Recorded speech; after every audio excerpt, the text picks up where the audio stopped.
भी हराएंगे, इस बात को याद रखना। इस बात को याद रखना कि इस देश के भीतर जब तक किसानों को न्याय नहीं मिलता है, इस देश के भीतर जब तक युवाओं को न्याय नहीं मिलता है, इस देश के भीतर जब तक महिलाओं को, हम अपना जल जंगल जमीन बचाना चाहते हैं, अगर हम अपना अधिकार बचाना चाहते हैं, अगर हम अपने आने वाली पीढ़ी का भविष्य बचा करके रखना चाहते हैं, तो हमको संघर्ष करना पड़ेगा। और जो हमारे साथ अन्याय हो रहा है, उस अन्याय के खिलाफ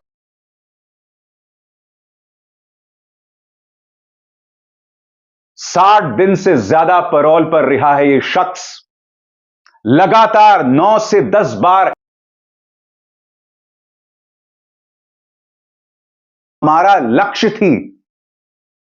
नेहरू को चाचा नेहरू के नाम से जाना जाता था। देश के पहले प्रधानमंत्री थे, स्वतंत्रता सेनानी थे। एक पिछड़ा का बेटा एक चाय बेचने वाला प्रधानमंत्री बनता है तो वंशवाद और परिवारवाद की राजनीति के प्रति पूरे भारत के जनमानस को तैयार करता है, और उसका नतीजा होता है कि झारखंड में भी पहली बार सोरेन परिवार से निश्चित रूप से ये नहीं सकते हैं, तो ऐसे ही बैकडोर से हमला करते हैं, पीठ पर हमला करते हैं। अध्यक्ष महोदय,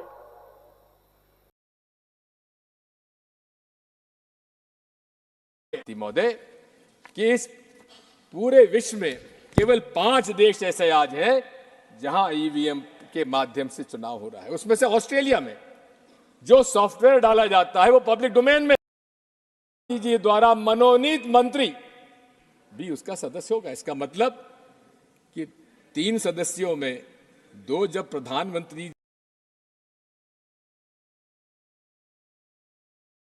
और यहां तक कर्नाटक के चुनाव में नरेंद्र मोदी जी खुद उन्होंने मेरी आपसे प्रार्थना, इस पुराने राग को अलापना बंद कीजिए। पूरे सम्मान के साथ मैं आपसे कहना चाहता हूं, सबसे शॉकिंग, प्रधानमंत्री भ्रष्टाचार और महिला सम्मान की बात कर रहे थे।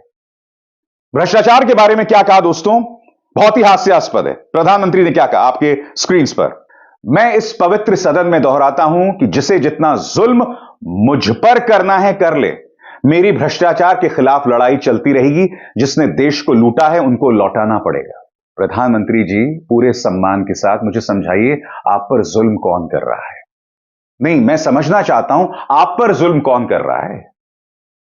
हकीकत यह है प्रधानमंत्री, आपकी कोई आलोचना भी करता है ना, तो उसके घर पर पुलिस पहुंच जाती है। आप पर जुल्म करने की हिमाकत कौन कर सकता है? कांग्रेस का एक प्रवक्ता मजाक में कुछ कह देता है तो उसे गिरफ्तार करने के लिए।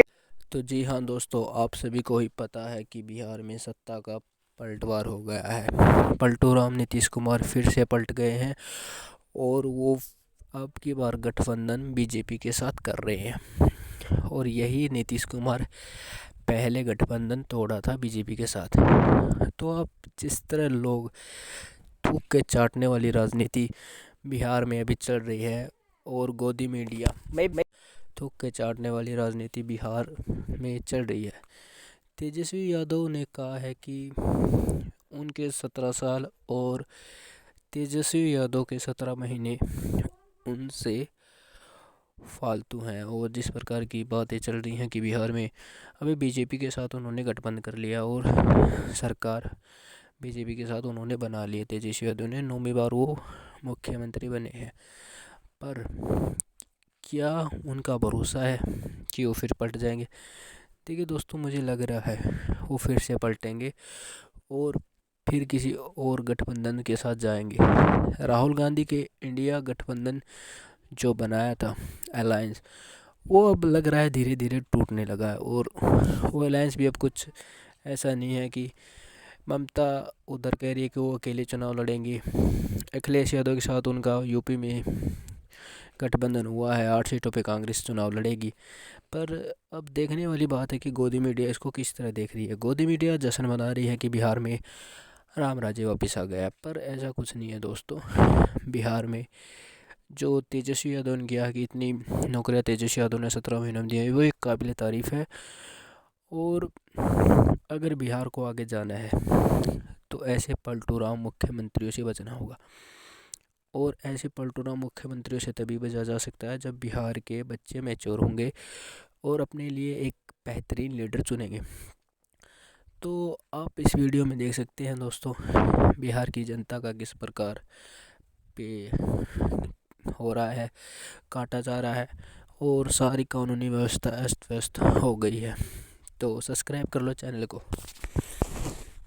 तो जी हाँ दोस्तों, आपका स्वागत करते हैं आपके अपने चैनल में। इस चैनल में आपको गोदी मीडिया के खिलाफ जो भारत में प्रोपेगेंडा गोदी मीडिया फैलाती है वो उसके बारे में आपको इस चैनल में बताया जाएगा। तो बहुत से सारे लोग मिलकर इस चैनल को सब्सक्राइब कर लो। दोस्तों, आप जानते हैं गोदी मीडिया किस तरह अपना एजेंडा सेट करती है। हर तरफ न्यूज़ चैनलों में ही, पहले भारत के न्यूज़ चैनलों में इकनॉमी और विकास की बात होती है, पर अब वो देखने को आपको पता है वो अब नहीं मिल रहा। अब भारत के चैनलों में बात होती है राम मंदिर की और धर्म की। उसने उसको कहा, उसने मेरे धर्म को ऐसा कहा, उसने मेरे धर्म को ऐसे कहा। इस बारे में चर्चा आज टीवी चैनलों पे हो रही है। पर क्या ये सही है? क्या ये सरकार हमें शिक्षा और रोज़गार के मुकदमों से बहका रही है?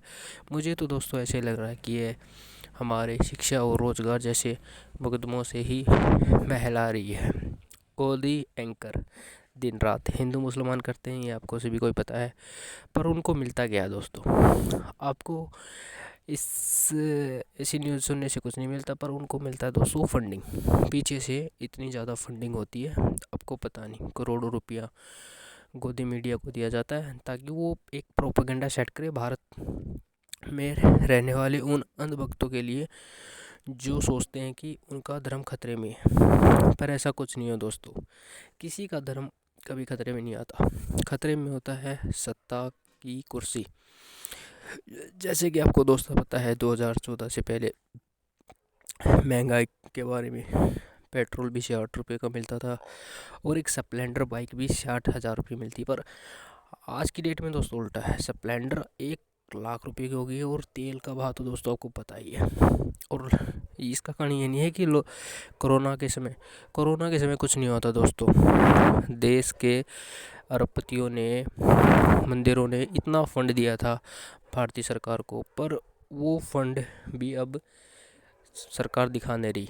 मतलब वो फंड भी सरकार वो चाट गई है। कोरोना कहाँ होता है दोस्तों? लोगों को लगता है कोरोना है, पर जब कोरोना था तो प्रधानमंत्री नरेंद्र मोदी बंगाल की यात्रा कर रहे थे, ज़ोर शोर से चुनावों का प्रसार कर रहे थे। तो कोरोना कहाँ है दोस्तों? कोरोना कुछ नहीं है दोस्तों।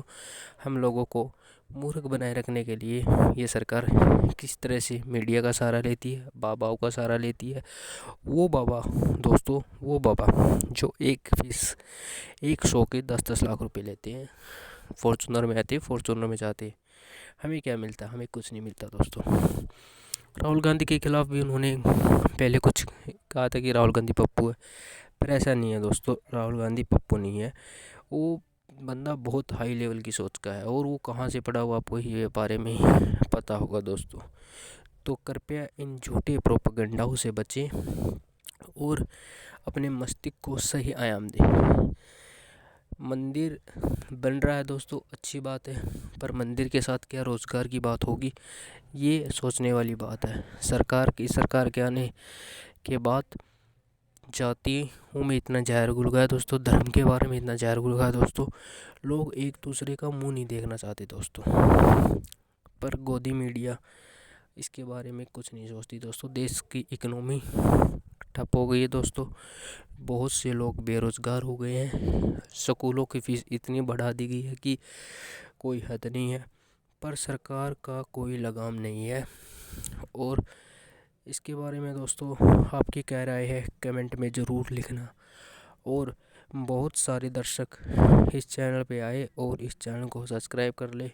बहुत से यूट्यूबरों की थोड़ी थोड़ी कटिंग इस चैनल पर दिखाई जाएगी जो आपके लिए फ़ायदेमंद होगी। तो जय हिंद दोस्तों, वंदे मातरम।